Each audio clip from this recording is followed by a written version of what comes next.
Alessandro Rapaci from the European Commission, who is a member of the new European Bauhaus unit. We are so pleased that you could join us here today, and we look forward to hear about your ideas behind the new initiative and the right to dream about the new society. And please take a moment to introduce yourself and welcome.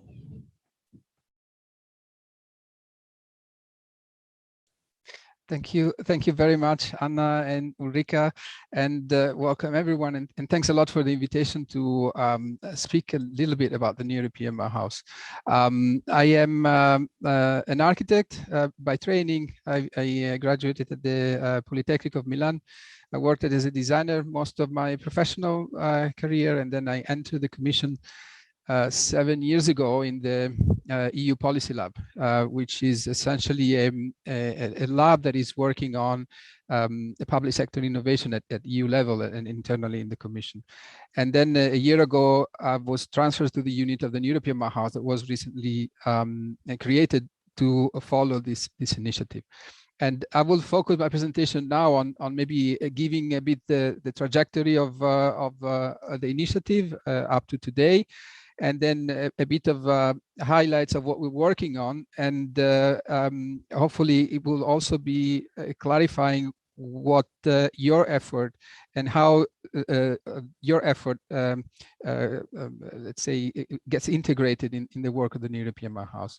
So I will share my screen, and what I'm going to do is essentially give you this overview. So I would start with a timeline of our initiative. So we started in September of last year with the announcement from the president about this new European Bauhaus as a way to bring a tangible dimension to the Green Deal. And associated to this, there was this in a certain sense, announcement of the 3 key values that would inspire the initiative. So the idea of working together on places that are at the same time beautiful, sustainable, and inclusive. We started by not defining what beautiful, sustainable, and inclusive means, and this was a kind of a innovative step already in the initiative. Usually, the Commission starts with a very clear definition of the terms and in this case of the values.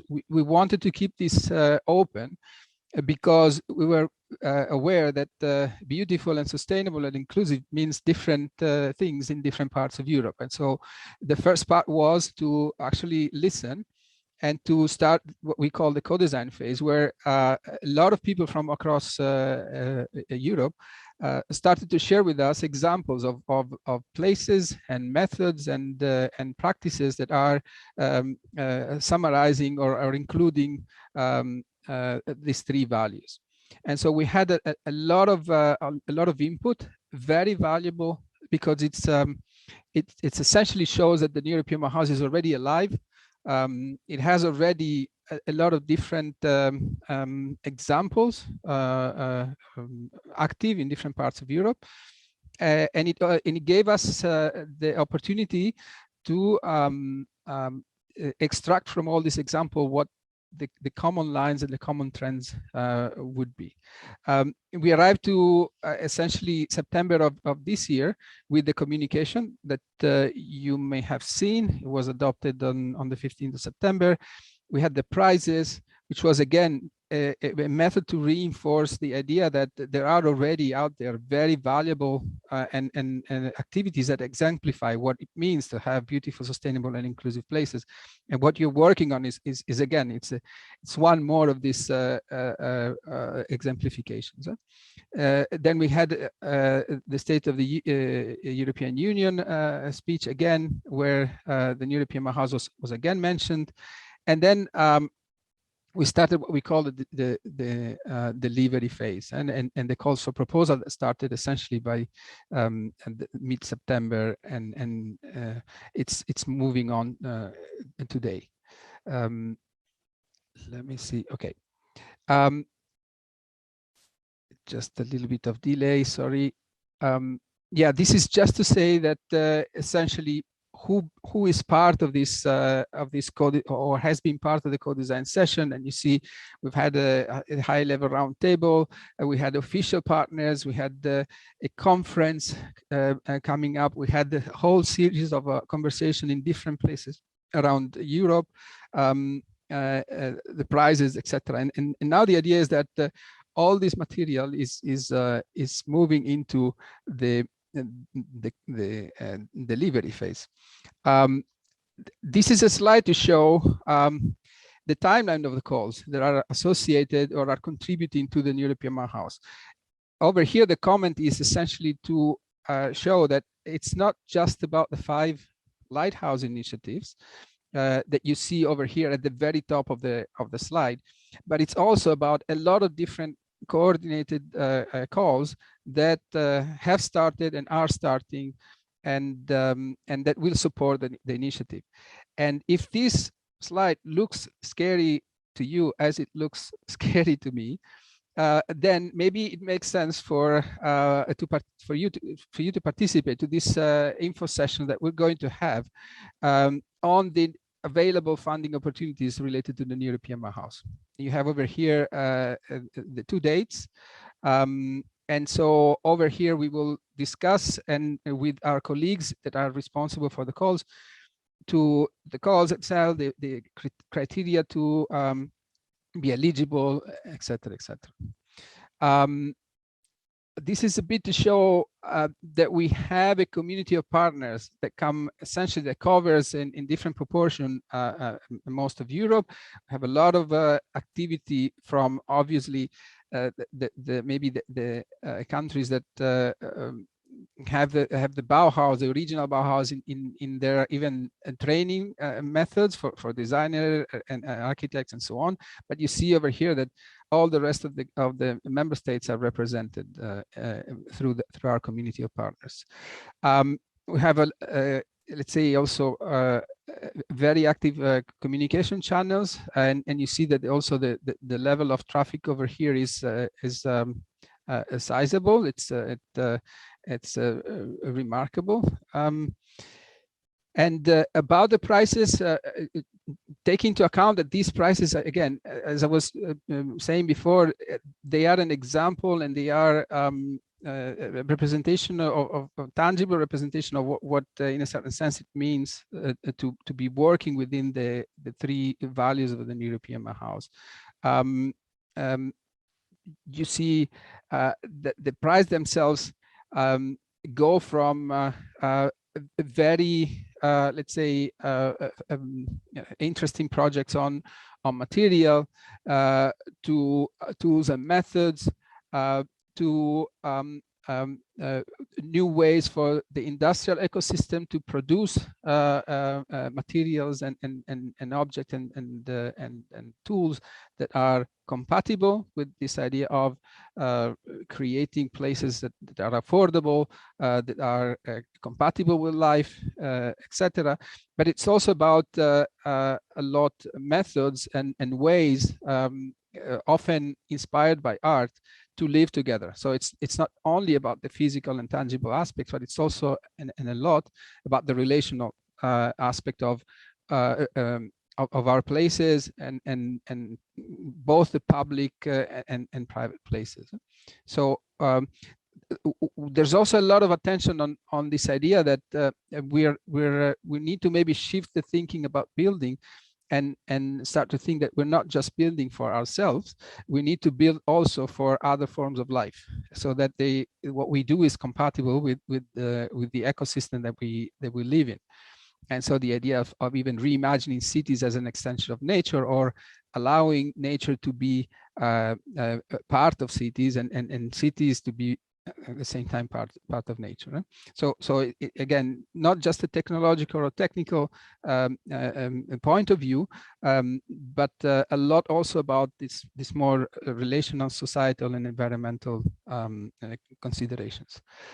Here it's a bit an overview of the end of the ceremony of the prizes, and you see that in this group there's a lot of super young people with a lot of very maybe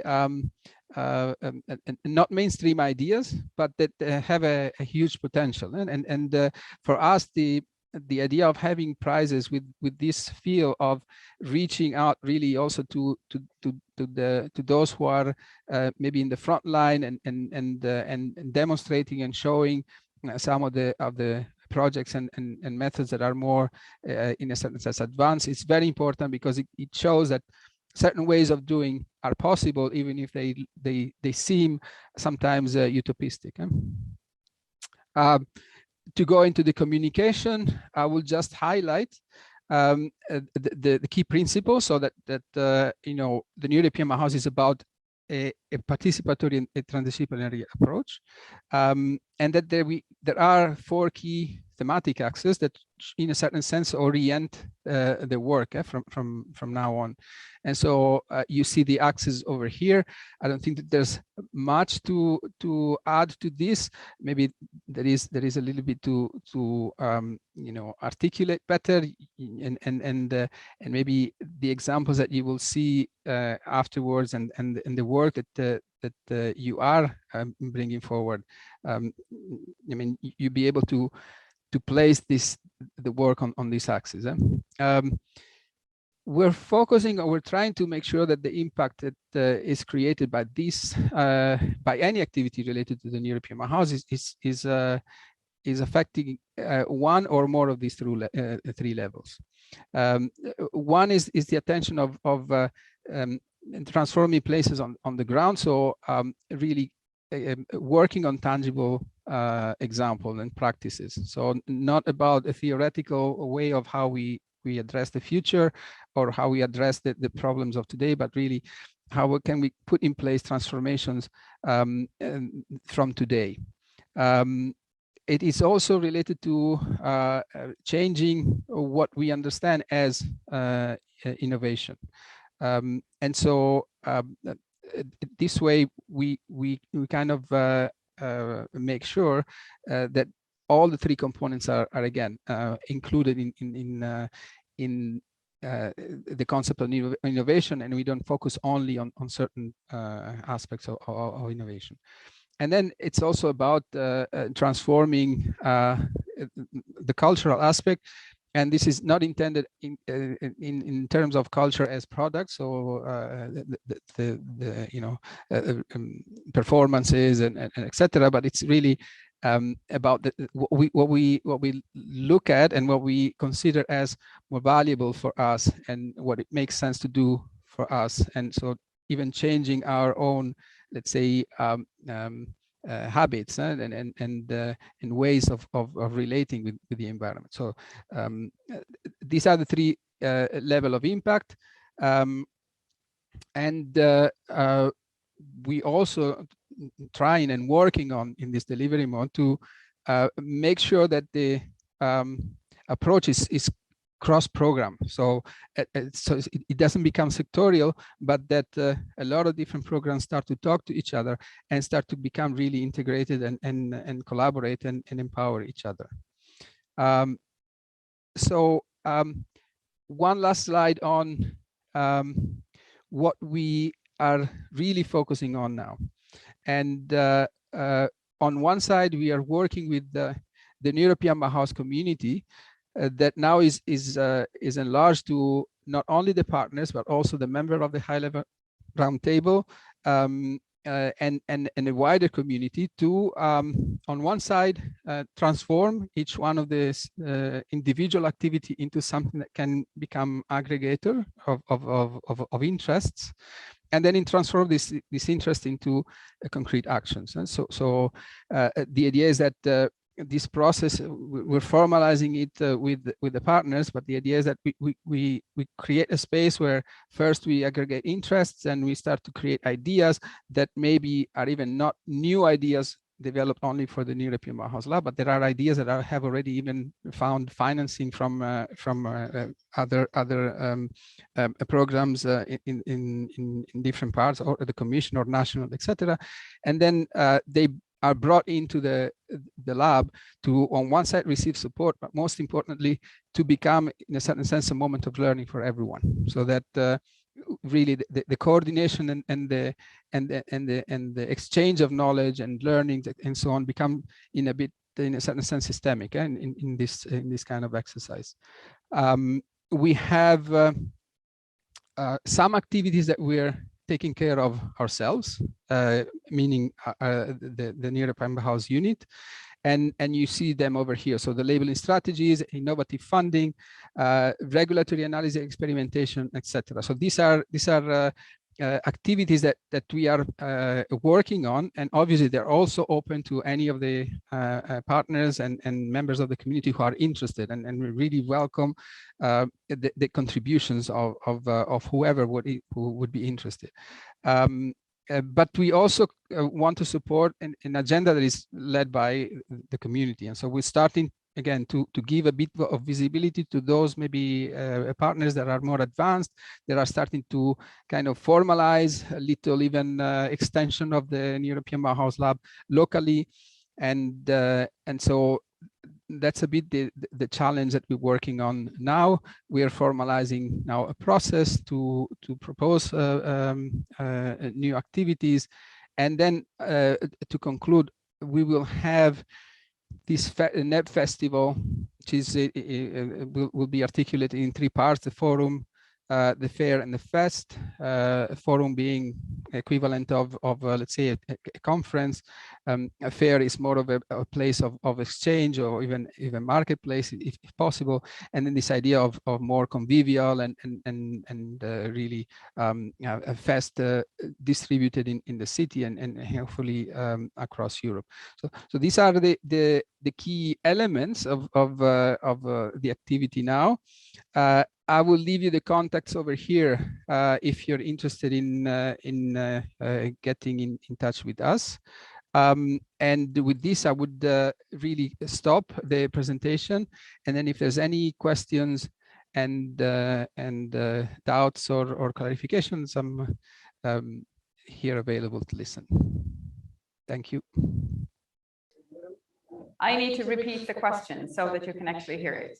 It was a long question, but I do my best.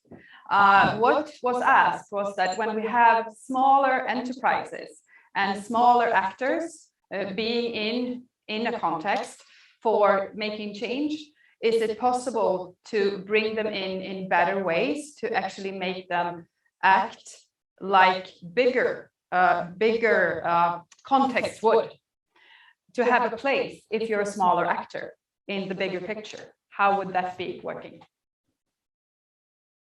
Okay, I think that there are several ways. One is to really maybe even participate to the info sessions, because some of the calls are really that flank the European Bauhaus, that support the European Bauhaus, are really directed to small actors and smaller entities. And so this is already one of the possibilities. We're also, as I was mentioning, we're working on innovative funding methods to make available to the European Bauhaus ways of funding that may not be the typical standard ways of funding that we have for larger projects. But that also connect funding with the local priorities. So, to mention something in that area, we if you're familiar with the match funding, that's a mechanism that essentially that matches a budget put by the public administration with a crowdfunding method, so that the citizens support with another half or a percentage of the funding themselves, and by doing this, they also, in a certain sense, express their priority, by just matching the funds that they think should be prioritized. And so those are 2 ways, but I would also recommend a lot to get in touch with the partners that are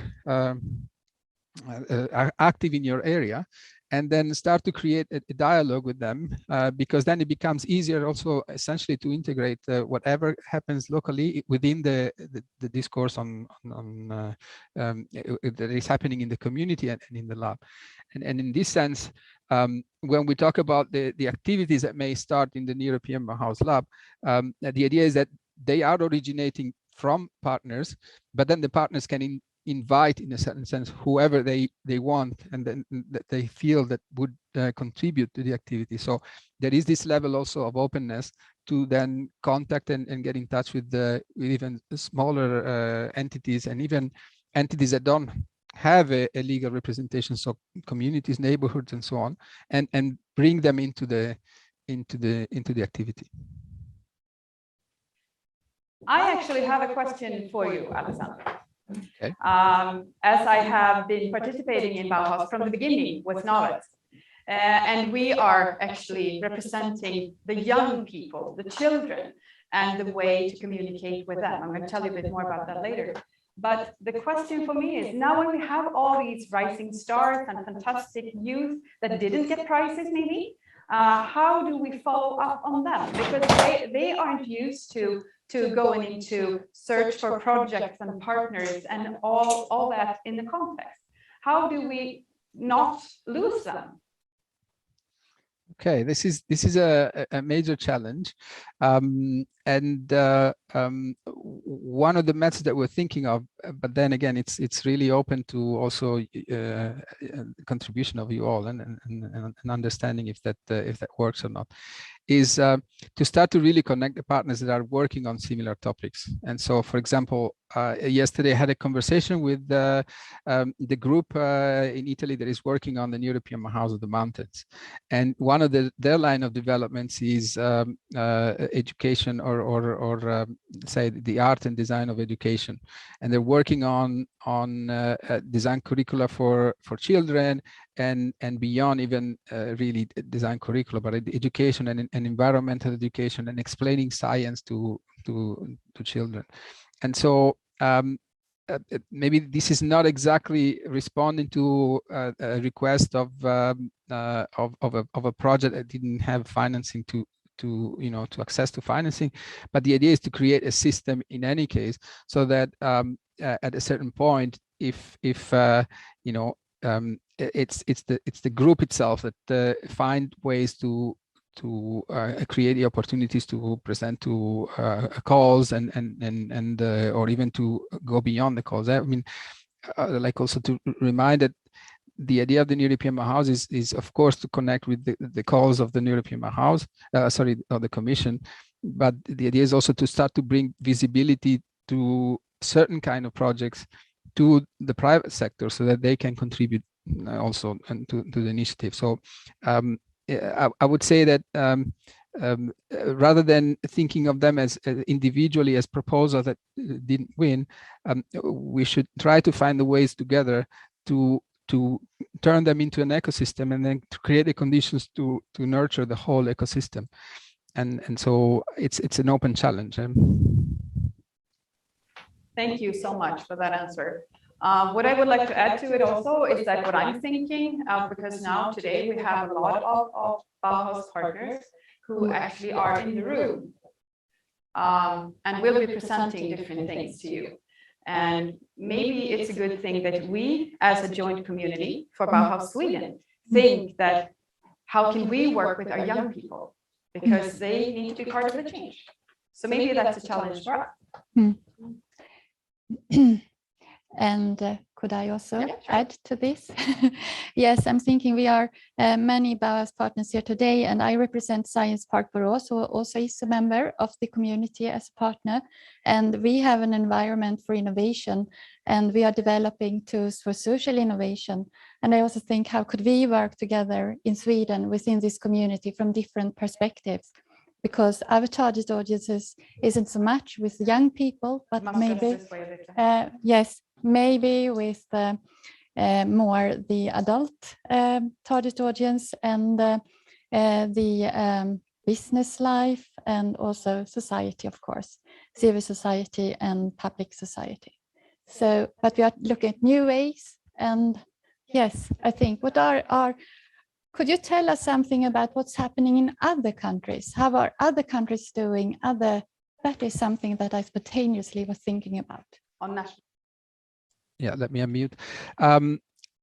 What is happening now at the national level is still a little bit uncoordinated, because we're still working on getting the national contact points for all the member states. And so we have activities, but often we also have several different activities in the same member state, and they are not really coordinated to each other. So at the moment, it's really, again, we're in this phase where in a certain sense each partner or each group is working in a certain sense promoting or on their own idea, and so the effort will be to bring them together.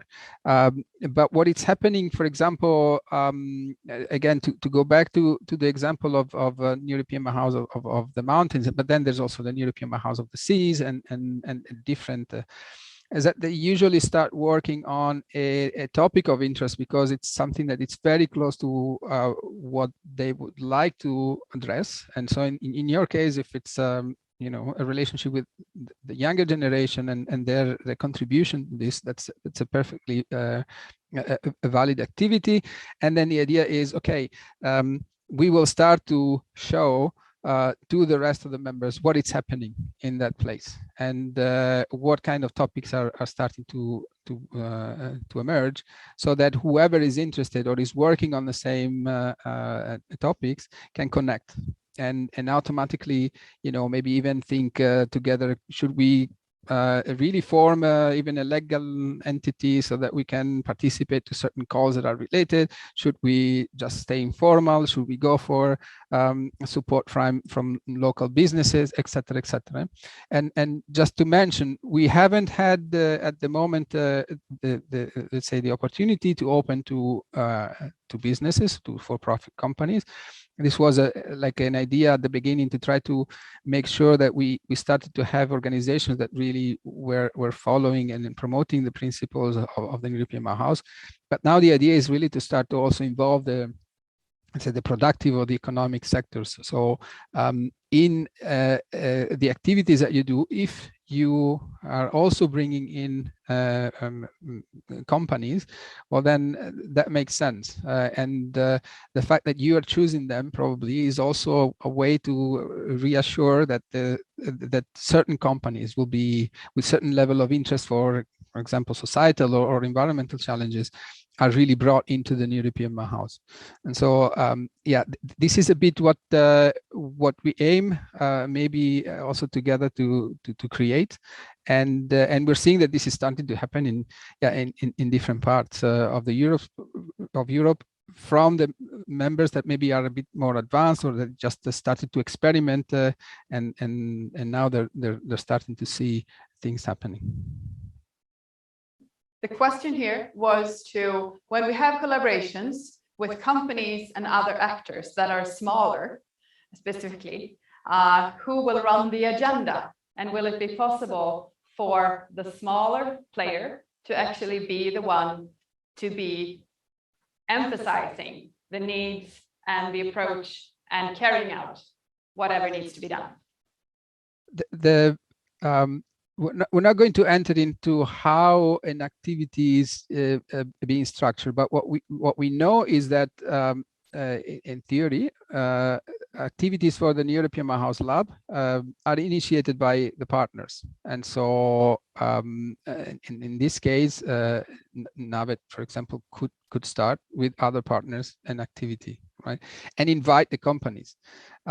It's obviously up to them to invite the companies that are not maybe toxic for the environment or too invasive, or to invite certain departments of a company that maybe would have a certain tendency to become overwhelming for the rest of the team. So that's a bit the idea of also, yeah, we're starting to tap into businesses, but we really want to maintain a bit the spirit of the European Bauhaus. So even, for example, we're now also probably in the near future start to have Social Economy Europe, the Organization for Social Economy activities, as one of our partners, so that we also connect with a certain way of doing business that it's in a certain sense more compatible with the principles of the European Bauhaus. So attention not only to profit, but actually primary attention to solving and addressing societal and environmental needs. And then obviously, I mean, there is the economic component as a form of sustainability of the business, but yeah, profit and maximizing the profit is not really the primary objective of those kind of companies. So. Thank you. Now, finally, before we release you from this, Alessandro, I would like to turn to the chat. Do we have any chat questions, Basse? Nothing on the chat. Nothing on the chat so far. If there are other questions that might not have to be addressed to Alessandro, but to Bauhaus community, we can take care of those later in the program. So those of you who are joining us digitally, don't hesitate to actually put in your questions, although we might get back to them later. Would you like to conclude something for a final word, Alessandro, before we release you? Well, just to say that unfortunately I cannot follow the whole presentation now. I will review the video because we in let's say half hour we start the working session with all the rest of the partners, and so I have to be there and coordinate that part also. But again, thanks a lot for organizing moments like this that are fundamental really for the European Bauhaus. Good luck and good work, and we will be in contact very soon. So yes. we have a final comment from Helena, who is in the house as well. Yeah. I'm Helena National Architect of Sweden, and I just want to first of all tell the audience that we have an assignment from the government to coordinate European Bauhaus activities in Sweden, and we are doing that at a national level, of course, supporting the local level and enhancing that things should happen all over Sweden, and we do some activities that I can tell you about later. And on Monday, the ministers from all the Nordic countries are meeting up with Alessandro's colleague Ruth in Finland to discuss the Nordic level of the European Bauhaus, and if we're going to do something together.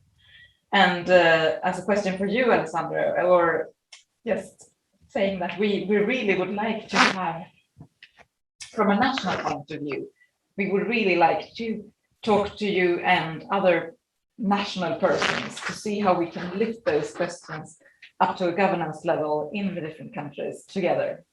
And so we're really looking forward to also see the national level working in all the countries in Europe in this initiative together. Okay. Thank you. Thank you very much. Would you like to comment? No, I mean, it's we're super open and obviously interested and to exchange on this. So I mean, we will look forward to the you know, the outcomes of the meeting on Monday, and then in any case we'll keep a line of communication open with all the different member states. We'll have a preparation channel, so that's perfect. But also through our partners and through the extended community, conversations will continue. Thank you so much for participating. Thank you. And we would like to say until next time. Until next time, yes. Keep up the good work. Yes. Thank you. Thank you.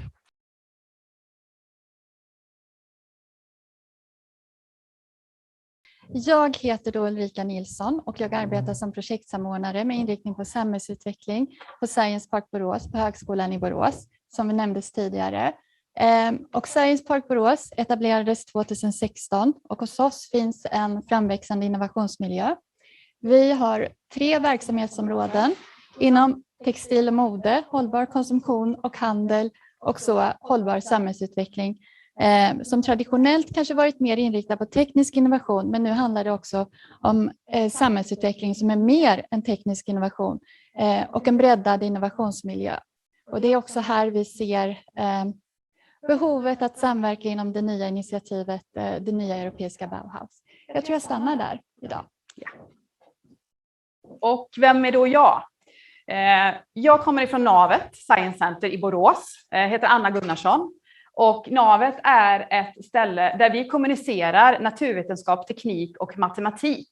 Givetvis så är det utbildning för hållbar utveckling som är högst på agendan. Men det här är våra uppdrag. Det vi gör som väldigt mycket kopplat till det nya Europeiska Bauhaus, det handlar om att vi vill stå för kommunikationen med våra barn och ungdomar. Inte envägssaker som bara kommer från oss, utan också vad har de för sig i det här? Vad har de till exempel för klimatångest? Vilka ungdomsfrågor är det som man behöver utmana i samhället runt omkring oss? Vad ser de som inte vi vuxna ser? Vad är de frustrerade över? Hur plockar vi upp det här som barn och ungdomar faktiskt är intresserade av? Så att de har möjlighet att agera i samhället. Så det är den biten som vi försöker jobba med jättemycket i Bauhaus på olika sätt.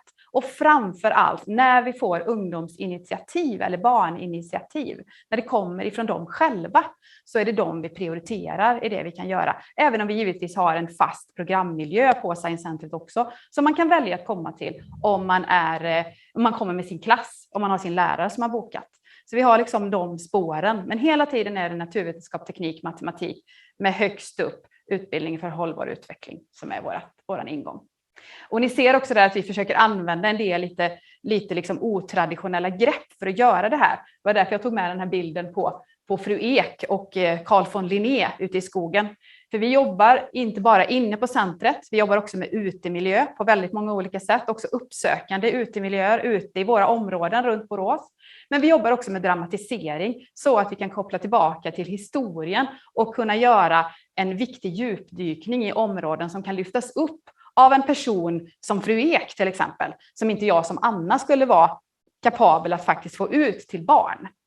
Så att vi liksom försöker blanda och ge för att göra kommunikationen och upptaget av det som kommer ifrån barn och ungdom på ett bra sätt. Och nu har vi hört en massa saker om New European Bauhaus och det här kommer vi liksom inte hinna med. Men vi har ju nu möjligheten att nästan hålla lite tid. Så att vi skulle vilja faktiskt inte nu välkomna Alessandro som vi trodde, utan vi är faktiskt redo nu för att gå vidare till våra exempel från våra partners som är med idag, som faktiskt har med New European Bauhaus att göra redan nu som medlemmar. What we have now is on the agenda is the part where we invite our guests from the New European Bauhaus community that are with us today. Some of you are with us digitally and some are with us here in the room. And we're going to start in the room with Magnus Falk. And you have your colleague, Åsa Ståhl, who is digital. So we have actually a double here. And this will be a challenge in the room for the sound and everything. But if there is a mistake somewhere, bear with us, please. And we hope that we're going to be able to make this as good as possible. Magnus, the floor is yours. Thank you for inviting me and my colleague, Åsa Ståhl from Linné University.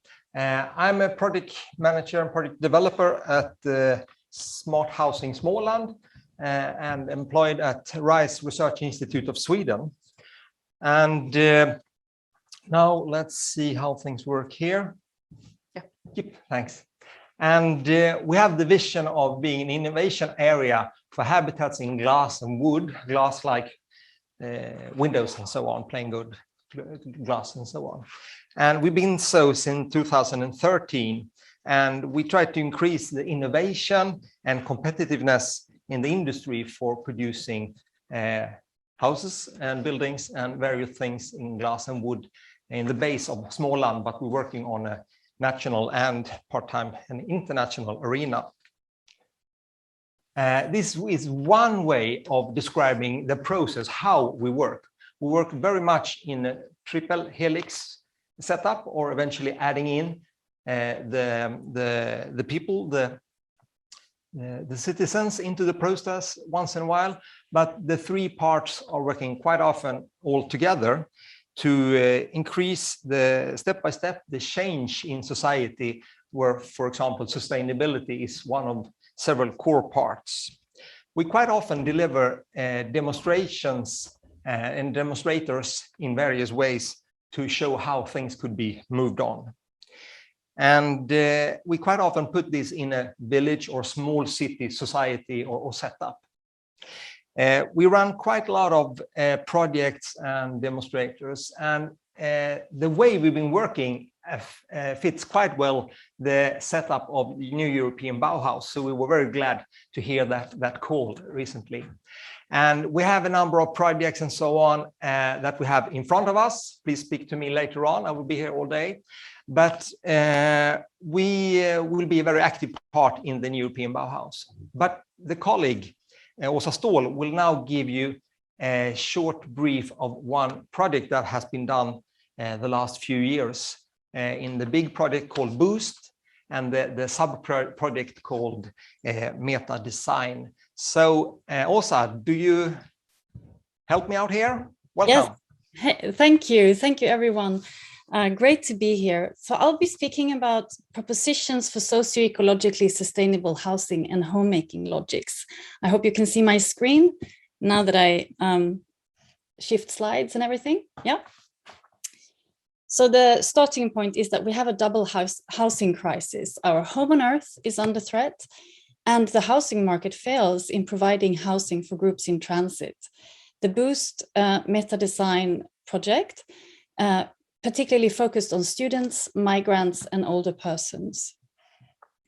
So we tried to come up with proposals for housing that would help and enhance the possibility for the intersection of migrants, students, and older persons, always keeping this sustainability context present and active and emphasizing it. It was a big collaboration with RISE, Smart Housing, Jönköping University, Träcentrum, and Matilda Tam and I at Linnaeus University. The way we did it, and this fits really well with the new European Bauhaus, so in a way you can see it as a prototype, we did several iterations of co-creations where we, to begin with, explored needs and dreams with inhabitants, the housing sector and governance. Then we digested that material and went out on another tour in Småland, where we developed and test scenarios with inhabitants and experts. You can see tiny houses being built there. And then yet another iteration of co-creation where we develop prototypes of solutions with inhabitants, housing sector and governance. For example, we prototyped an eco-village. And then in yet another co-creation phase, we communicated and implemented results with wider audiences.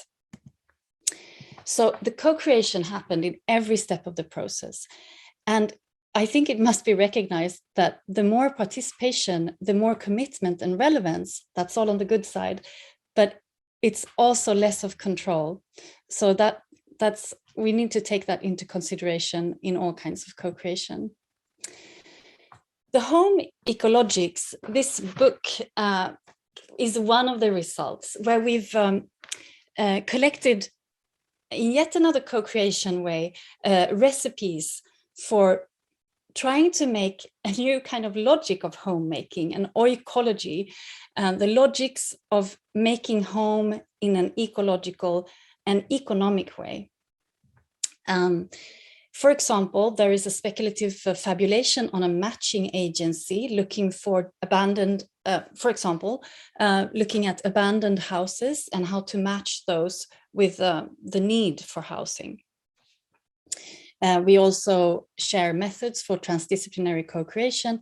And again, the cruxes and the frictions, I think, need to be made present. So we've highlighted them by spelling them out, pointing at cruxes to bounce into the planning process. For example, when we were in touch with various municipalities, there were lots of challenges. And some of the proposals come in this kind of format. a recipe for plus community, where we tried to see how we can generate a surplus of energy that can feed into the national grid. And this is not just the electrical national grid, but also in terms of taking care of ourselves and of our neighbors. But again, cruxes come up. So how can we deal with those? Well, for example, through having a kind of living contracts. We explored, we went to lawyers and the county lawyers to speak about the possibility of actually paying rent by working. And together with them, we developed this contract. So to sort of, to your right, you can basically see like a sum up. It's a recipe for contract, for careful sharing. Because if we're gonna, we have to share the resources that we have, and those come in many different formats, and we need to do it carefully. I also want to highlight how these co-creation phases made us see a lot of socio-ecological traces that we can build further on. And now you might laugh and think this is fun, and I think so too, but they're also super serious. At the bottom, you can see a shared freeze house. It's right at an intersection in a village.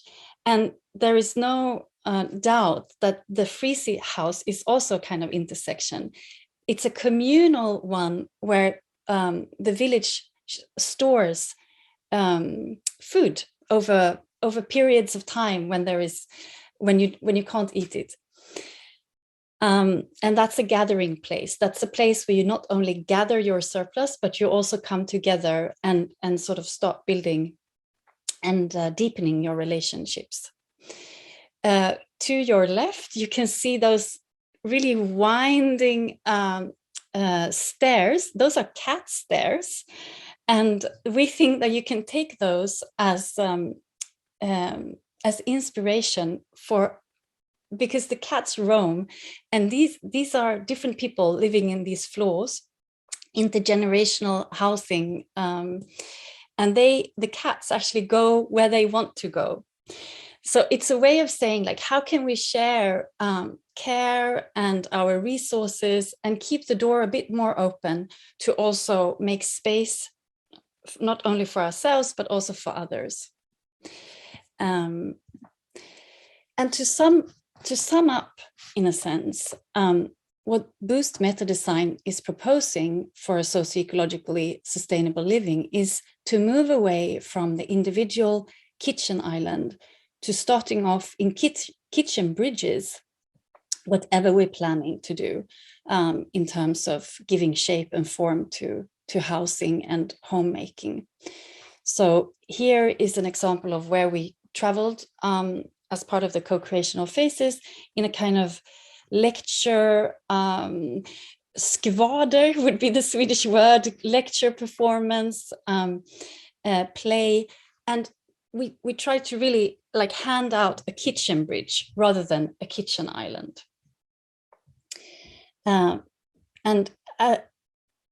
It's because we need to learn to accept Earth's limits and find beauty in emergent relationships. And those relationships include not only humans, but also other species and other forces. So what the new European Bauhaus asks for, we're actually, they asked for to help in defining beautiful, inclusive, and sustainable. And we think it must also include diversity, community, the mended, the repaired, aged, reused, and unexpected. And this is also something that's now being explored. And it's in the project Holding Surplus House, financed by Formas, a collaboration between Linnaeus University, Swedish School of Textiles, Borås, the neighborhood, and Växjö Konsthall, where we will be building a tiny house on wheels as a prototype. And we will try to implement the permaculture ethics of care for people, care for earth, and fair share of the surplus. So thank you very much. Mm-hmm. And now we have yet another participant who is going to be online. But I also got a chat that it actually was something wrong with the sound. Is that still something? It's back. Good. That's good. Because now we need to actually give co-host credits to another of our participants, because it's time for Gardens in the Air to do their presentation. And I think it's quite as easy, Francisco, to actually go from our presentation here. Is that okay for you? Yes, hi to everyone. First of all, thanks for the invitation. It should be working. Okay. So we just need to have the right picture up. Should we just say some words about Francisco? Yep. Pazos before he starts. Francisco Pazos represents Nomad Garden, and Nomad Garden has been one of the new European Prize winners in the first round of selections, and in the category of now I need to see in the category of buildings renovated in a spirit of circularity.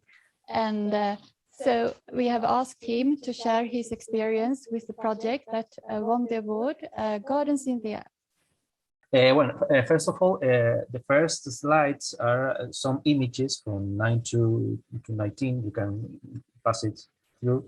It's just some images of the project.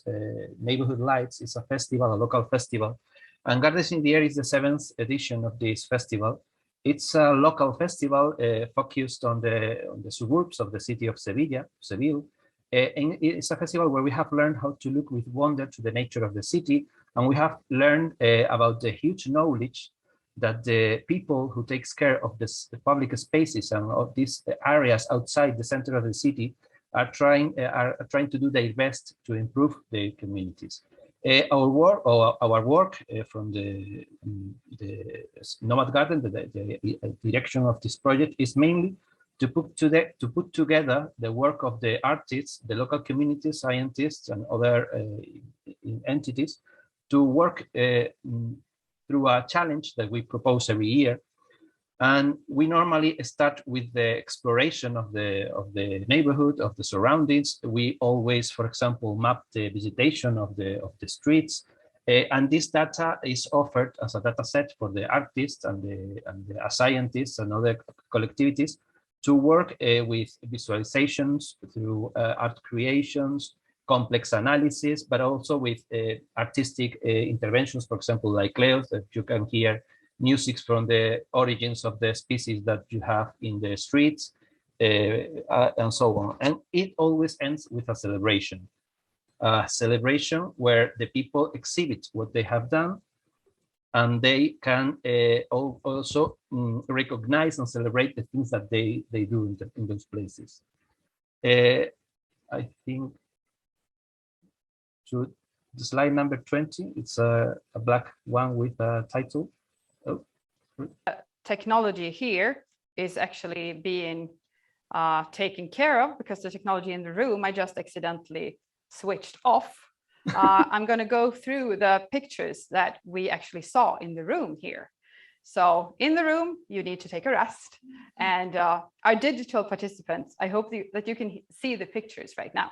You can pass it quite quick, because it's just some images of the different previous editions of Neighborhood Lights. Those are some of the images of the explorations of the different workshops of the different editions of the process of citizen science and so on. That's, for example, is the mapping. It's an example of the mapping of the vegetation of the city. Jag har för stora händer helt enkelt. And so on. Okay. It doesn't matter. Well, those are some of the participants of other editions. Ja, jag tror vi får göra det.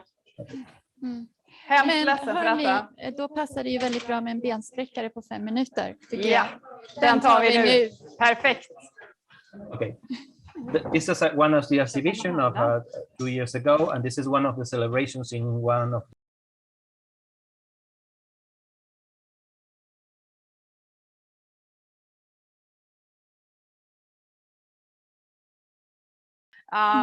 We're going to go on with the next step of Gardens in the Air presentation.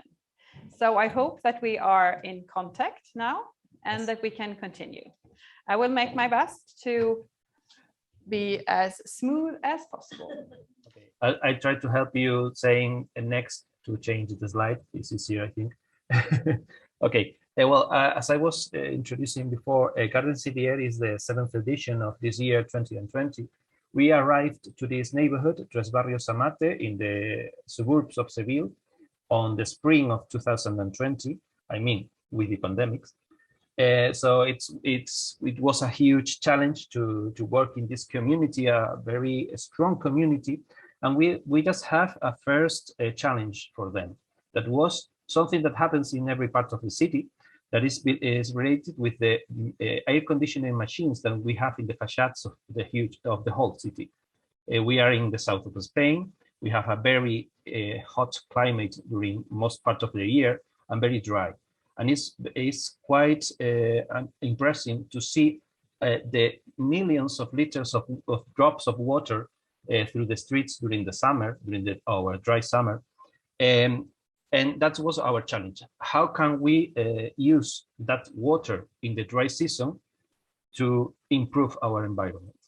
And when we got there, the first thing we found was a huge community, a quite structured community, especially one association, a social and educational association called La Candelaria, with 40 years of experience working with children, with hundreds of them every year, giving them opportunities to have fun, to learn, or to try new experiences related with educational, technology, and so on. Next slide, please. Okay. This is our website. It's only in Spanish, sorry. We got there with this community. We have the people to work with, and we have a first challenge.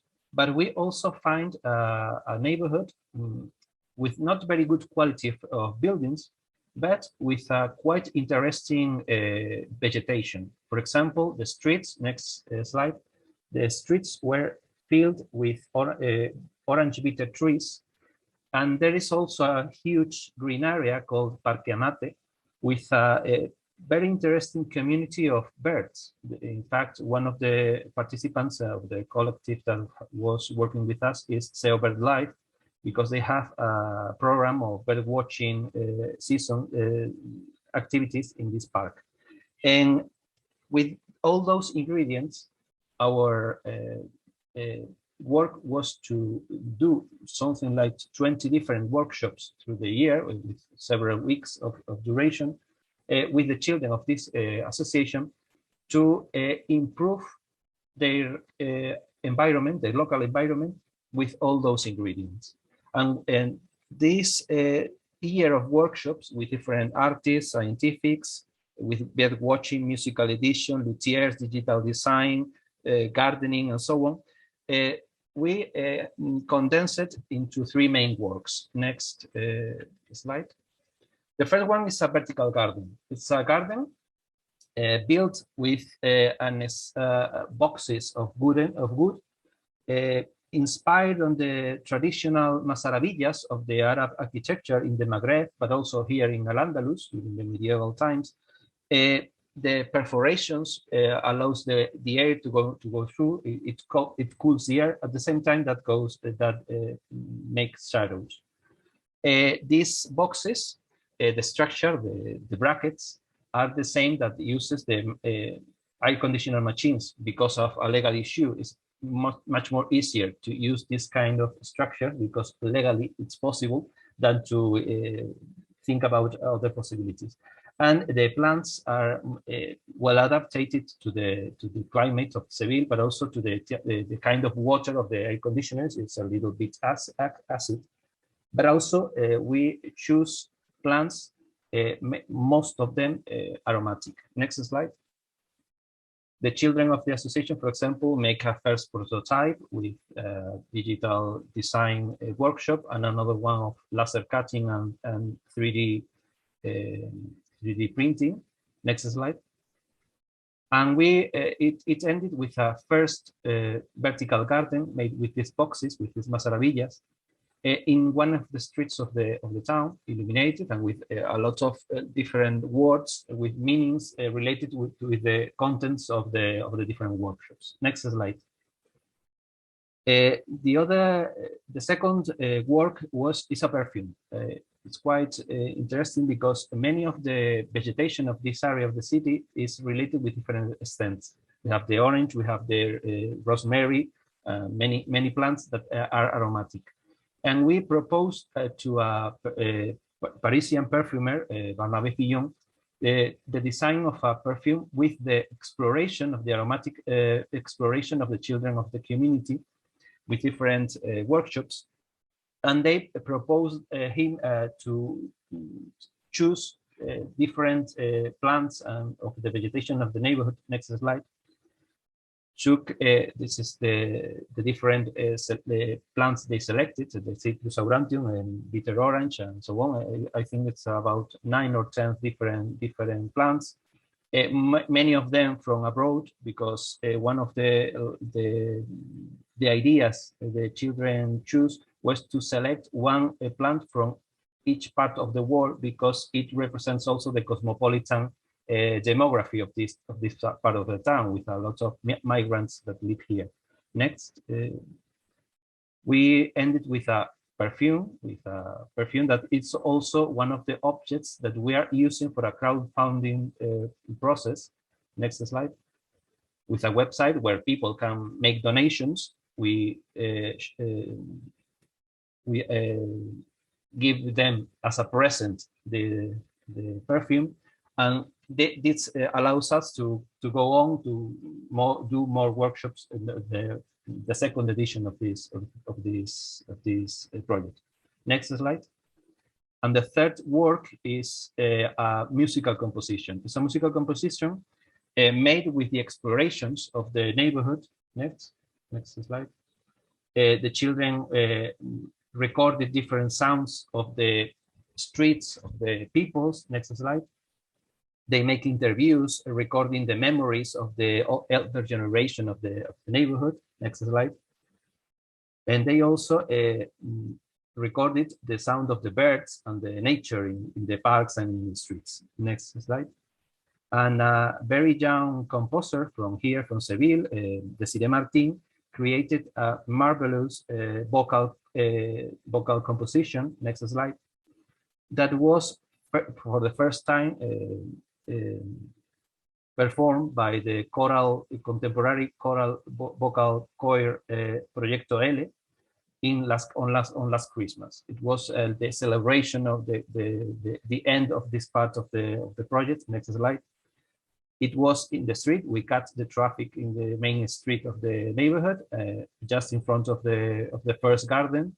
And we make this celebration with all the different problems of the pandemic, that is social distance and so on. But it was a very, very emotional activity. And next slide. This is like the credits of some of the participants, not all of them, because the workshop, since this is process that was the first year that we presented to the new European Bauhaus Prize.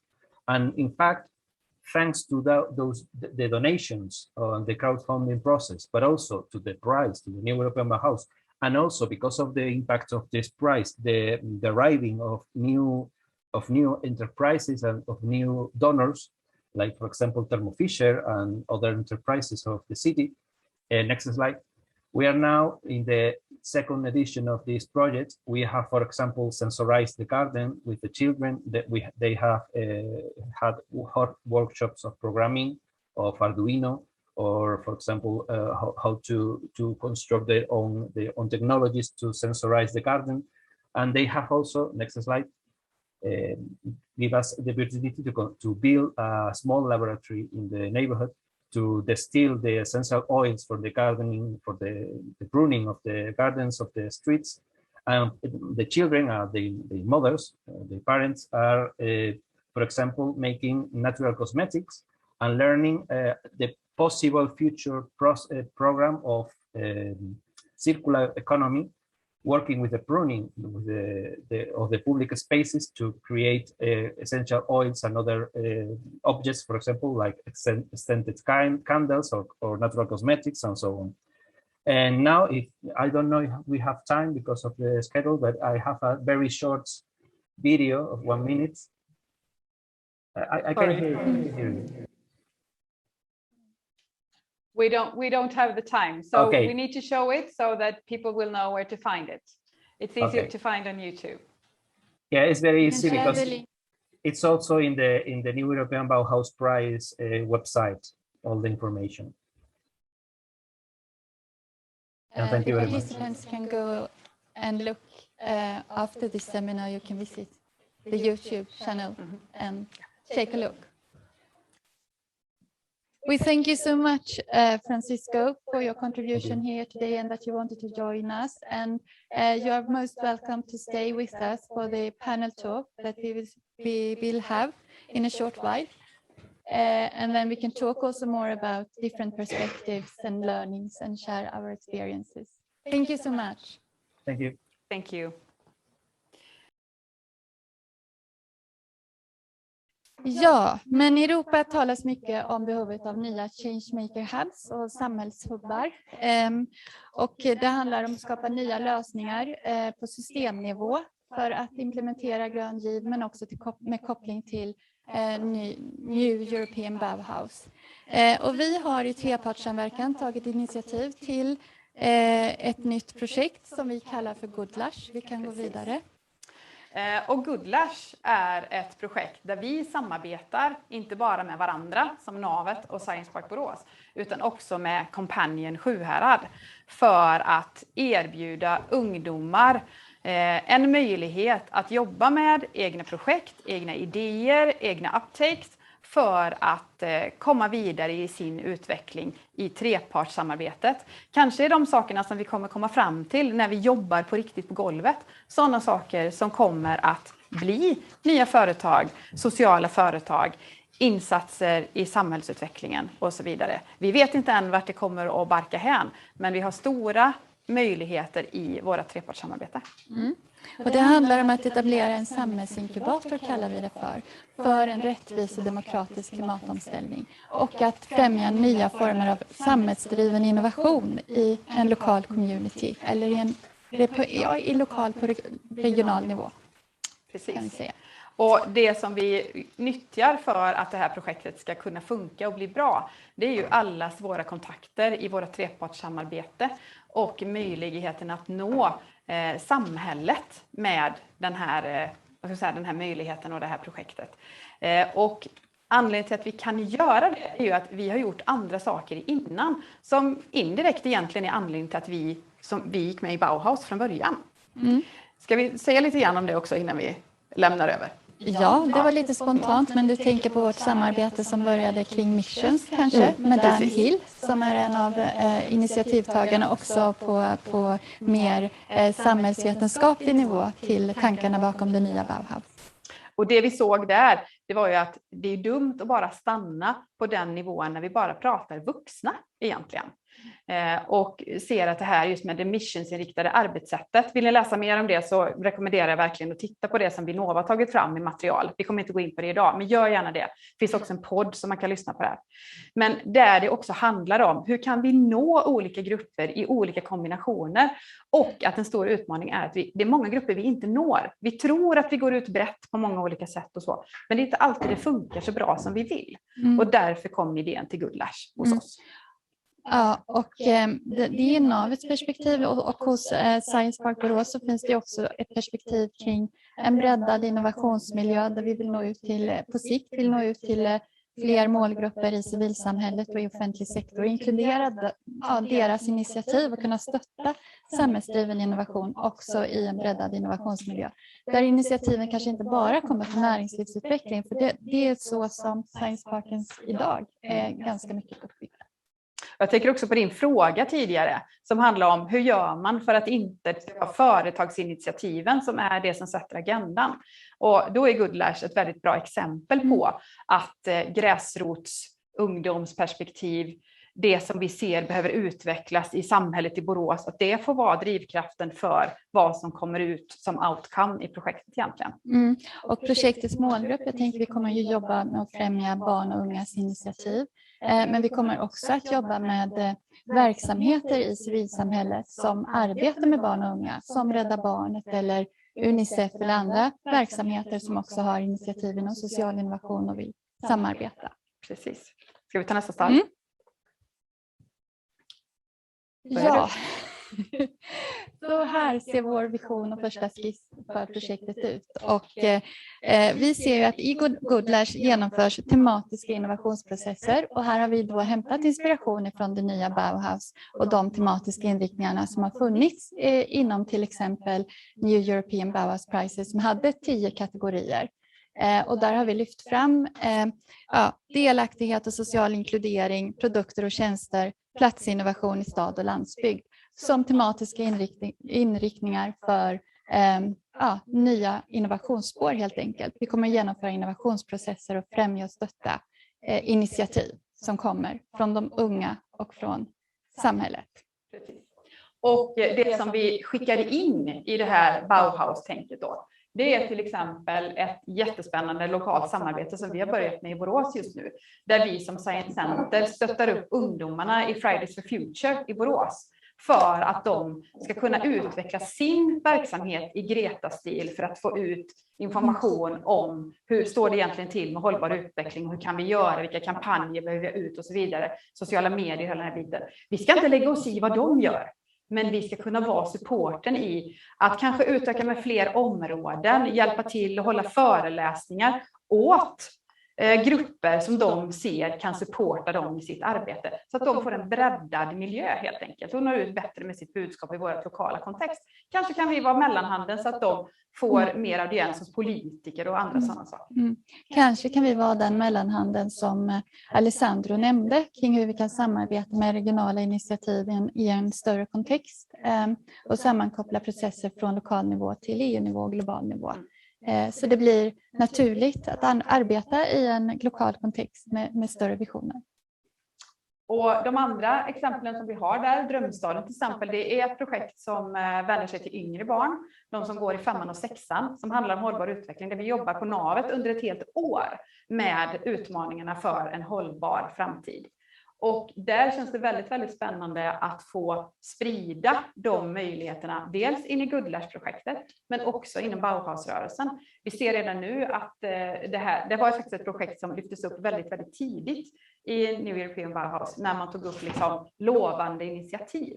Så det här är också något, känner ni er sugna på att veta mer om den här och vill jobba med hållbar utveckling långsiktigt med barn i mellanålder, då får man jättegärna kontakta oss. För det här är något som man skulle kunna överföra till fler kommuner. Och då skulle jag kunna fånga tråden och berätta om att vi har ett projekt som vi kallar för Framtidens kvarter.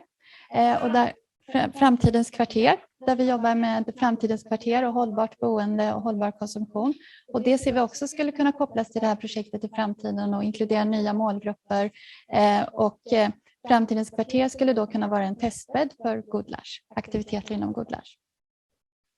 Och givetvis så är ju basen det ni ser allra längst ner. Alltså det är ju det partnerskapet vi kan skapa. Och alla de partnerskapen ni som är här givetvis kan skapa.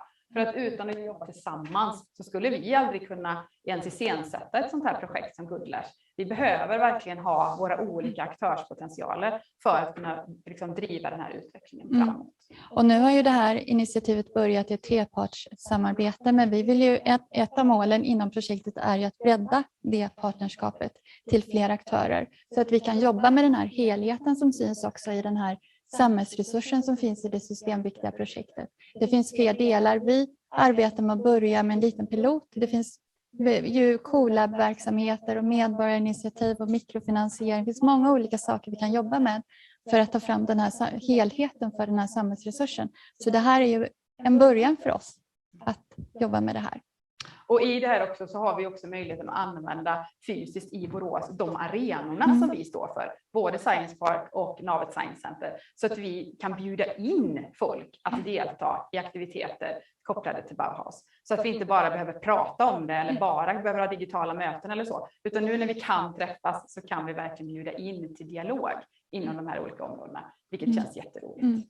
Och samskapande processer i co-creation. Kanske att vi kommer bygga om det där med missions så att det kommer nå andra målgrupper än det som man har nått tidigast på Vinnova. Det är väl en sån här ett önskescenario.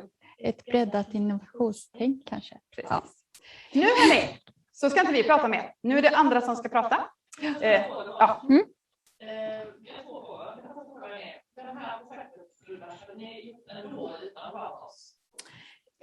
Nej, det hade vi nog inte. För anledningen till det. Frågan förresten, ni som är digitala, ursäkta jag höll på att glömma. Frågan var, hade vi gjort det här Guldlärs-projektet utan Bauhaus-tillhörigheten? Ja. Vad tänker vi att vi får tillbaka från Bauhaus? Vi börjar med den första. Jag tror faktiskt inte det, att vi hade gjort det utan Bauhaus. Och det har egentligen en lokal kontext i den frågan. Och det är att vårt samarbete mellan Navet och Science Park och i nästa steg kampanjen, det hade inte kommit till på det djupet om inte vi hade sett att Bauhaus-uppropet som en del att delta i. Så att utan det så hade vi liksom inte fördjupat vårt samarbete först för att sen söka pengar för Guldlärs.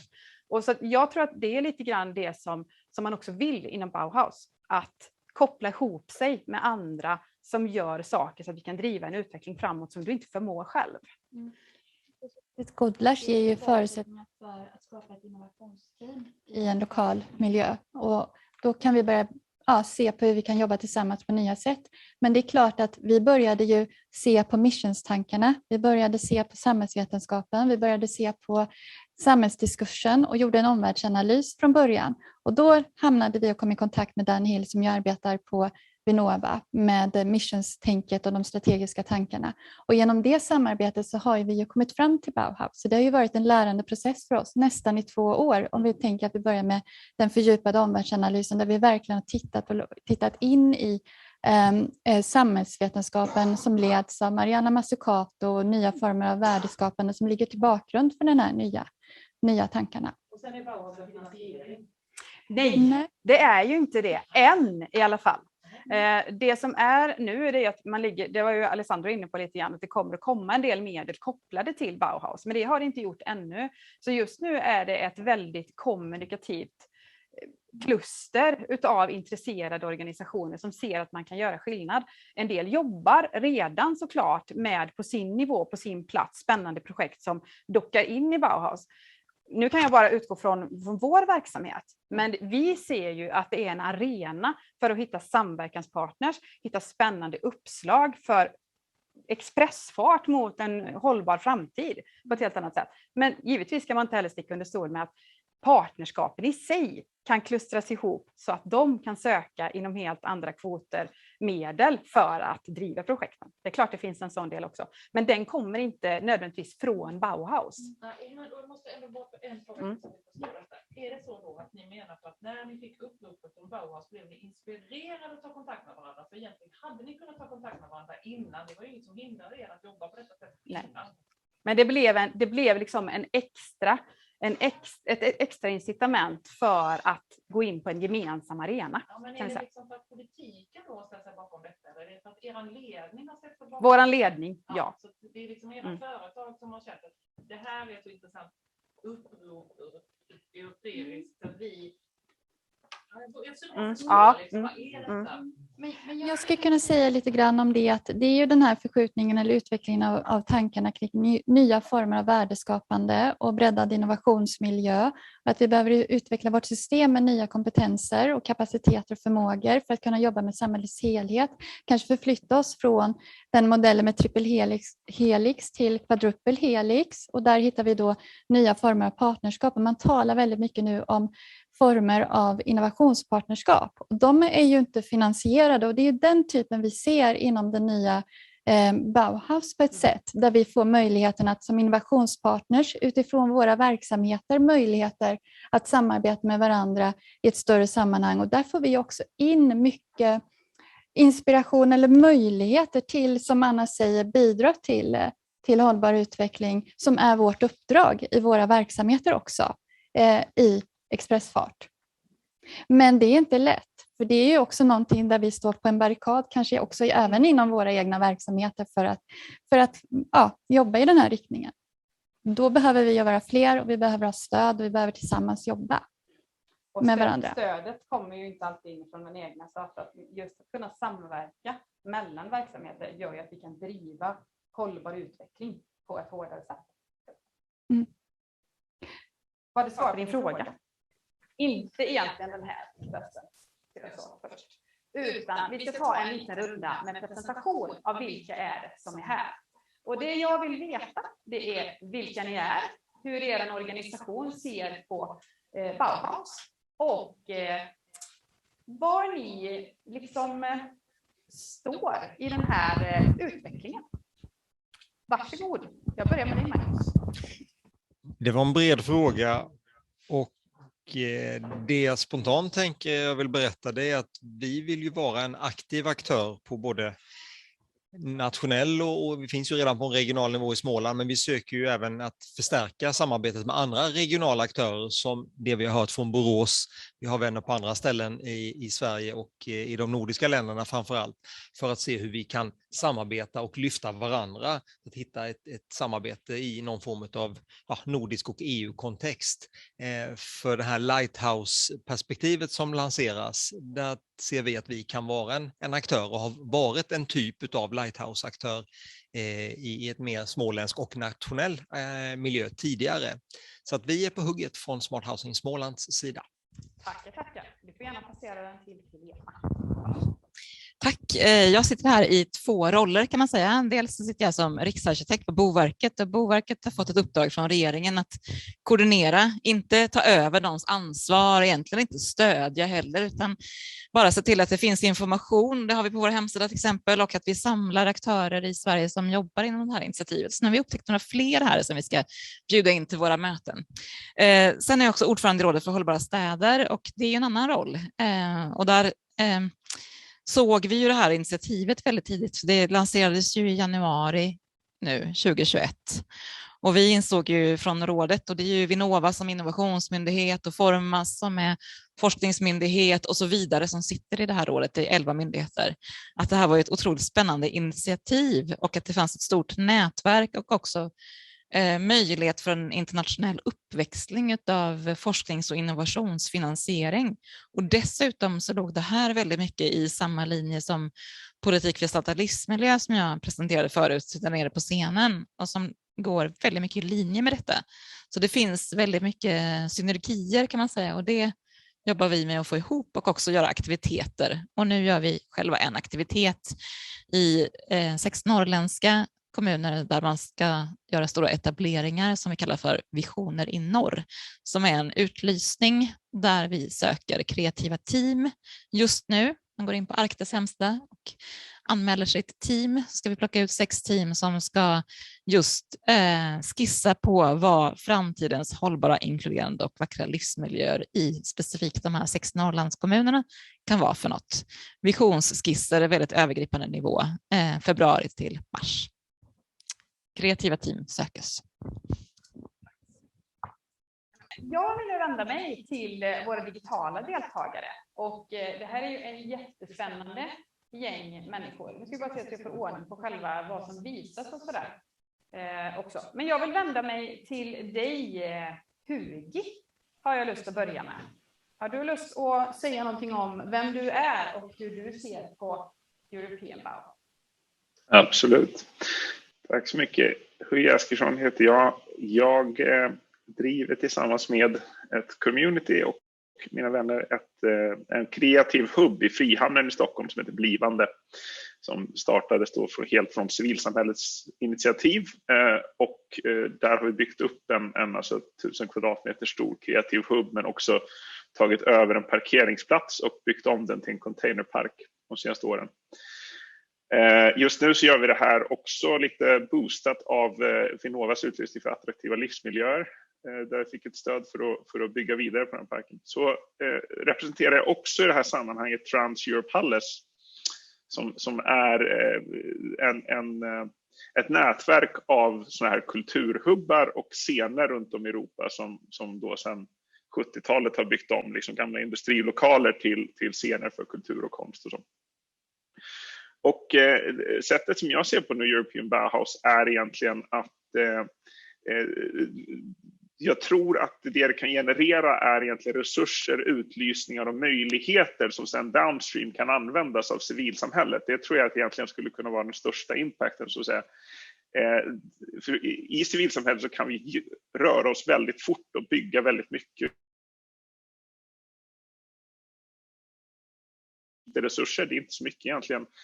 Det krävs faktiskt policy för att man ska kunna ställa sig ur vägen från liksom kommuner och det offentliga sida och skapa möjligheter och öppna upp. Och så det ser potential i European Bauhaus att kunna främja.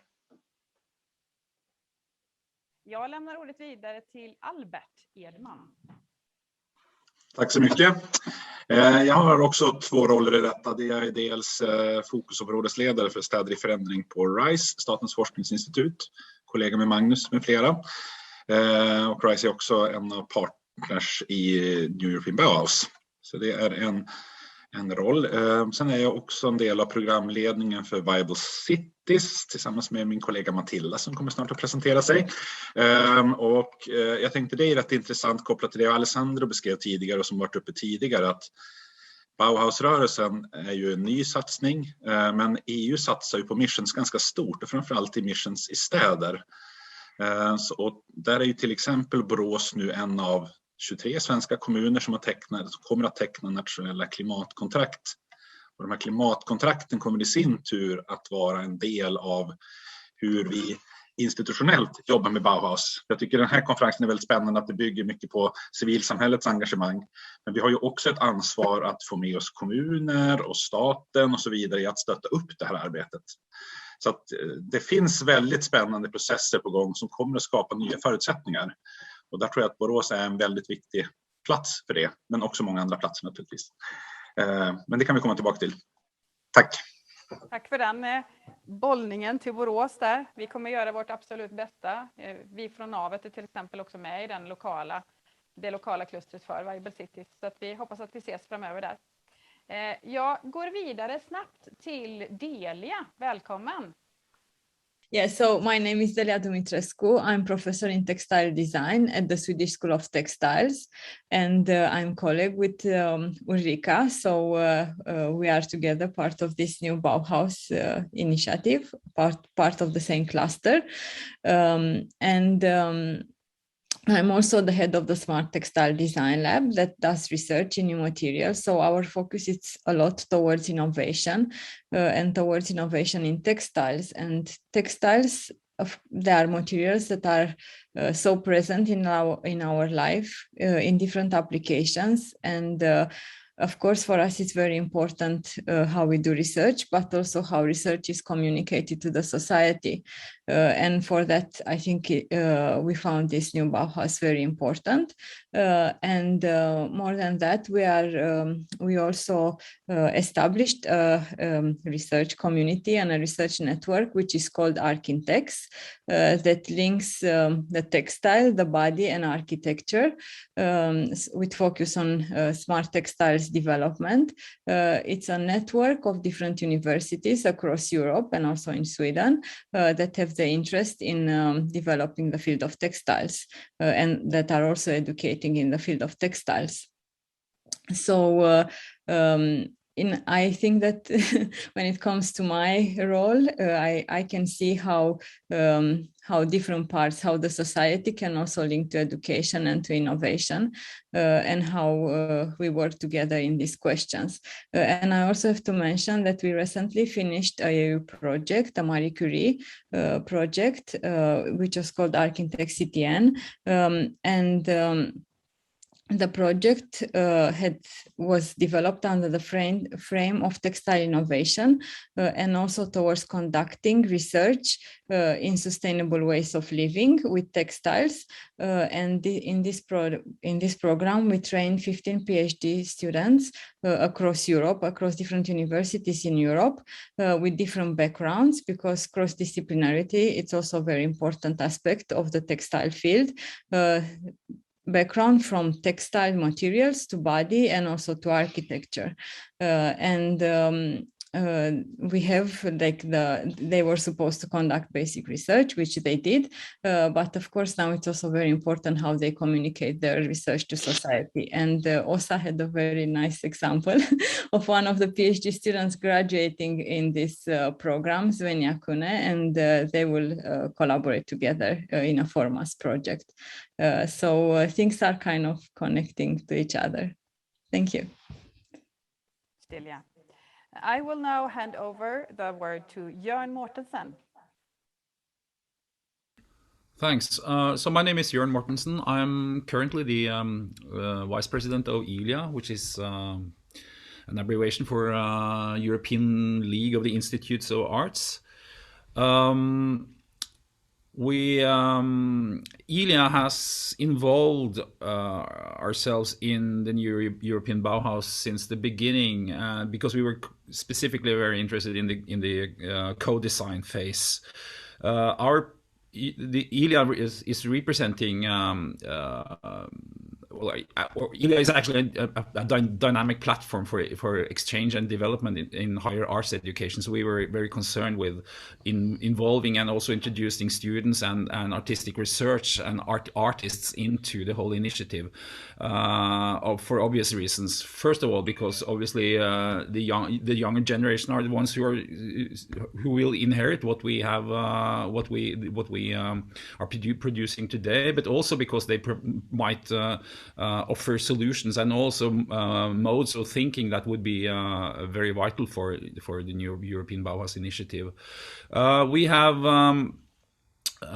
have teamed up with architects and landscape architects in something called the New European Bauhaus Collective, and has become a partner of the whole initiative as the collective. And we have been quite sort of active in the first phase. We are now over in the delivery phase, and both the architects, the landscape architects, also the collective is initiating deliveries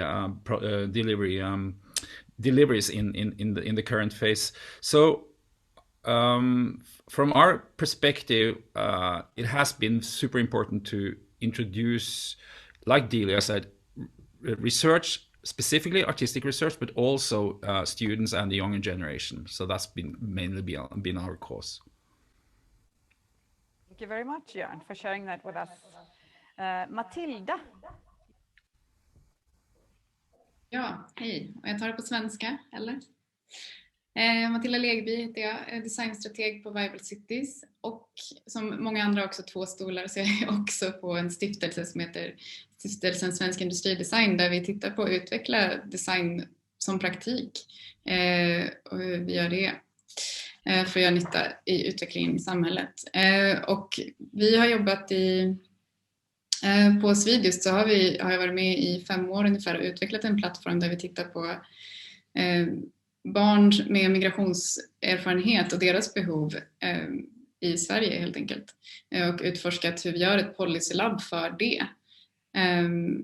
Och ur den aspekten är ju European Bauhaus-rörelsen otroligt välkommen, för det känns som att det vi behöver där är att utveckla strukturer just för hur vi tar individens erfarenheter till ett policyskapande, eller överhuvudtaget justerar våra system. Så det är jättespännande. Och sen i Viable Cities jobbar jag med Transition Lab, där vi nu har 23 städer, som sagt, där Borås är en av dem. Där vi försöker skapa ett lärande mellan de här städerna för att gå framåt fortare. Och där ser vi också att European Bauhaus är väldigt spännande som initiativ, och vi har ju också del i det här Visioner i norr. Och där känns det som den här praktiken av design, att vi kan också visa upp vad design kan göra på ett sätt. Det ska bli jättespännande att få vara en liten del av. Thank you very much. Now I move on to Stefan. Ja, jag heter Stefan Holmlid och är professor i design på Linköpings universitet. Och Linköpings universitet är ett stora universitet och har en väldigt bredd på sin forskning och utbildning kring det är det här området som New European Bauhaus möjligen då försöker omfamna. Så vi spänner från hantverk och hantverkskunnande över till tjänstedesign som är mitt specialområde. Vi spänner från urban planning, strategisk samhällsutveckling till olika former av hållbarhetsforskning i relation till design och samhällsplanering. Själv så sitter jag som koordinator för det som, förutom att jag är chef här på och har hand om en forskargrupp, så sitter jag som koordinator för hela det nätverket av forskare som finns på och lärare som finns på Linköpings universitet kring design, och är också ansvarig för det som är vårt forskarutbildningsämne i design. Just nu håller vi på med en seminarieserie som vi kallar för 100 år av design och demokrati, eftersom vi har i år är ett av de här åren då vi jubilerar 100 år av jämlik rösträtt, även om det också är en sanning med modifikation då. Så den kommer vi avsluta nu i slutet på december med ett spännande seminarium om framtidens kopplingar mellan design och demokratisk utveckling. Jag jobbar också väldigt mycket med olika typer av innovationssystemssammanhang, till exempel regionalt men också ihop med kommuner, och då precis som Matilda pratar om här, det här kopplingen mellan individens förmåga att kunna driva på och bidra till mer övergripande och generell policyutveckling. Och för oss så blir ju New European Bauhaus ett väldigt välkommet inslag i den ganska trista portfölj av satsningar som vi brukar se från till exempel EU, till exempel våra väldigt tekniskt drivna innovationsorienterade system som vi har. Så att lyfta upp och synliggöra behovet av det samhällsvetenskapliga, det humanistiska, det konstnärliga och låta det få ta en tydlig egen plats. Det är någonting som vi som håller på med designforskning har efterfrågat ganska länge, att det ska finnas ett större fokus på det. Sverige är ju känt för sina väldigt tekniskt drivna och ganska grundforskningsorienterade sätt att tänka annars. Så det är skulle kunna bli en väldigt viktig kraft för att också driva på, inte bara underifrån våra egna system utan också från de system som ändå skapar och genererar samfinansiering till exempel. Tack så mycket. And I would like to ask Gardens in the Air also, what is European Bauhaus for you? Okay, I belong to Nomad Garden. It's a small enterprise in Seville. We are the curators of neighborhood lights, as I have said before. Our main activity is related with adding or rediscovering the value and recognition of the public space, especially parks and gardens with the vegetation, using new technology, citizen science projects, and we have also a strong connection with contemporary art and the urban environment. For us, the new European Bauhaus seems to be one of the biggest opportunities for small projects like us to innovate in the urban environment and to find how to construct the space in a participative way. We think that the public space is mainly constructed by the population, not by the institutions, and somehow in the informal way, that is not activism. It's also a new way to explore and to rediscover a knowledge, a very valuable knowledge that we would like to put in value.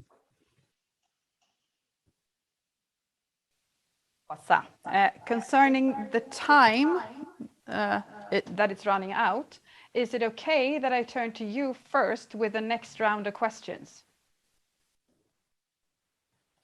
Did you say Åsa? Yes. Yes, sure. I've already said a lot of things concerning European Bauhaus. I would like to go on to the next question. And the next question is a pretty basic one, I think, for a Bauhaus community question.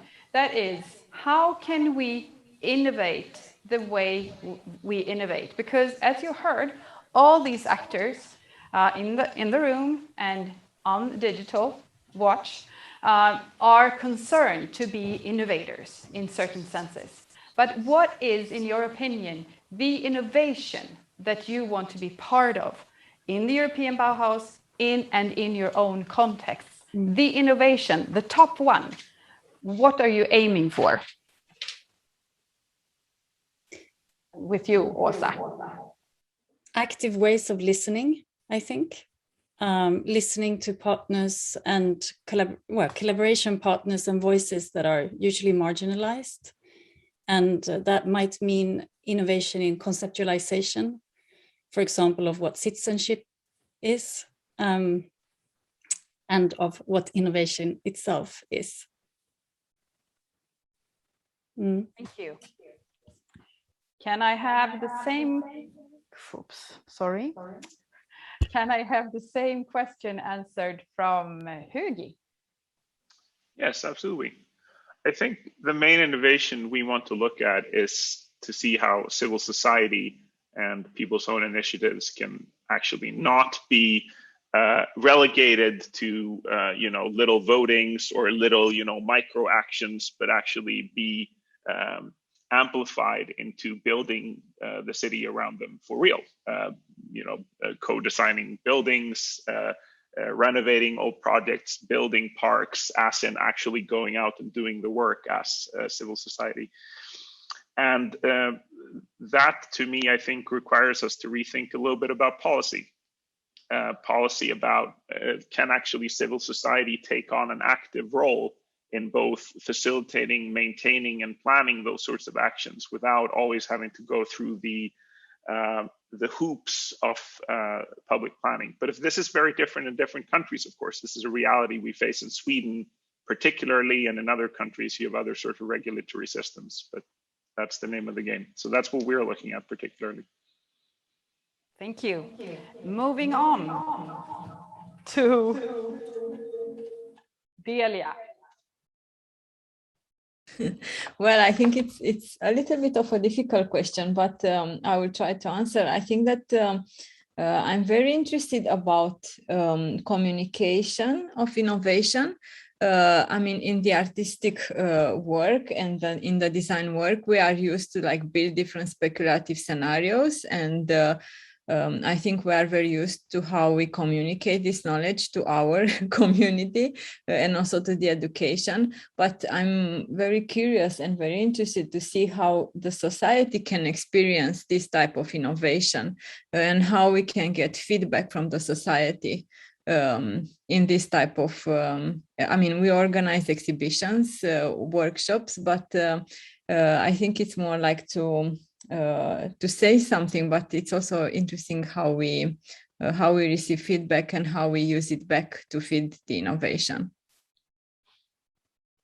And moving on, please, to Stefan. Yeah, I mean, building on what I said before, so I would maybe promote the idea that we need to introduce for other ways of knowing into innovation processes and innovation systems, for example, aesthetic knowing. So currently we're mostly using more traditional ways of understanding what knowledge is, right, based in the 20th century.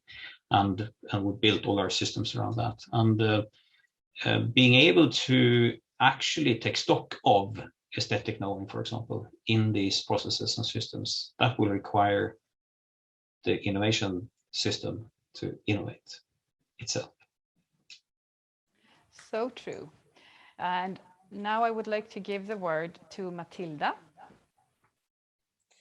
Yes, thank you. And building upon what many of you said, I think also that we need to acknowledge the experiences as valuable knowledge from the people who have actually experienced this in the cities.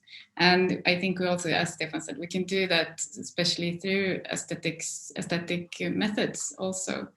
And I think we need to have brave decision makers and brave policy makers also to be able to take in this knowledge. And as also said, this is messy. It will be sort of confusing, complicated, and to getting knowledge from these experiences, from all these individuals. And we also need to see to the different individuals of both young and old and so on. So yeah, so I think this we need to innovate how we innovate that. How can we actually sort of bring in these experiences in our future society?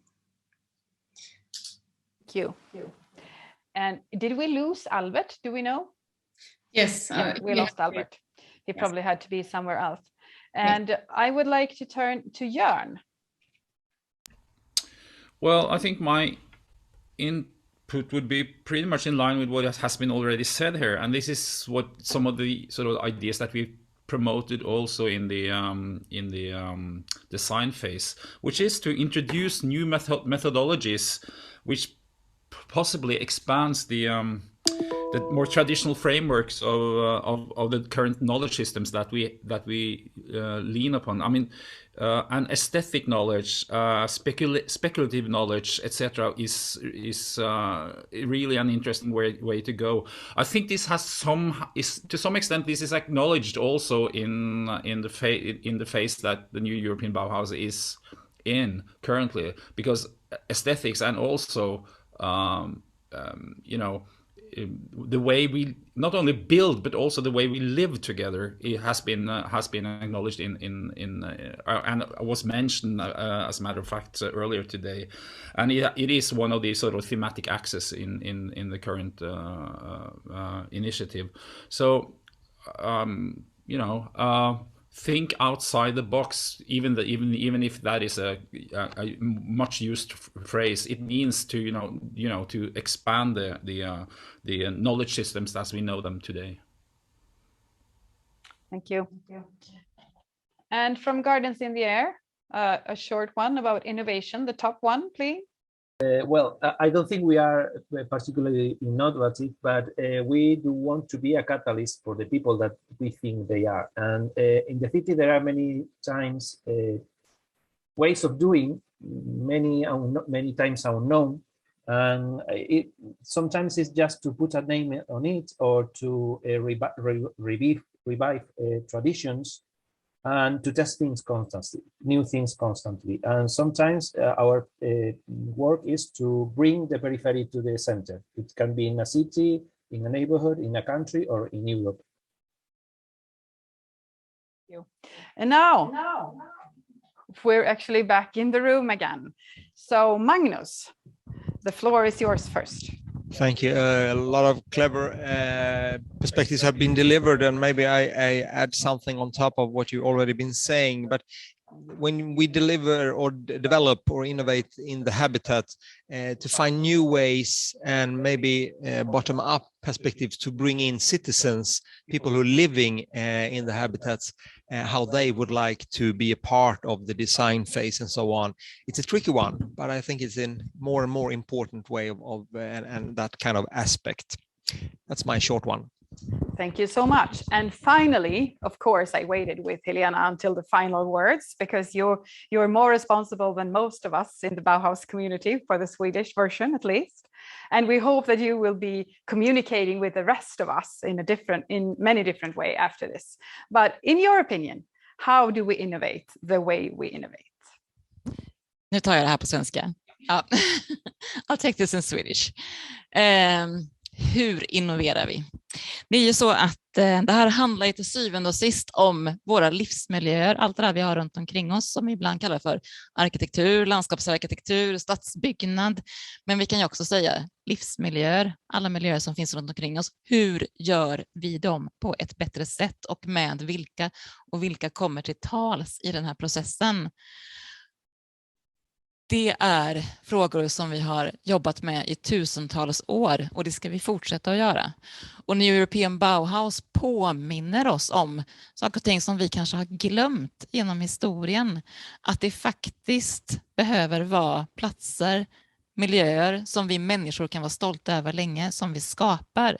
Platser och miljöer där vi som människor står i centrum, där vi behöver involvera människor och också skapa och utveckla och utforma de här miljöerna på sådant sätt att de upplevs som demokratiska för alla, inkluderande för alla, och inte bara görs inkluderande i processen utan fortsätter att vara inkluderande även för nästa generation. Och det är det som är det viktiga i detta. Hållbarhet, inkludering, tillsammans, skapande och utvecklande av våra livsmiljöer. Tack. Sustainable and beautiful together, would we say in English. And with those words, Ulrika and I would like to say thank you to all participants.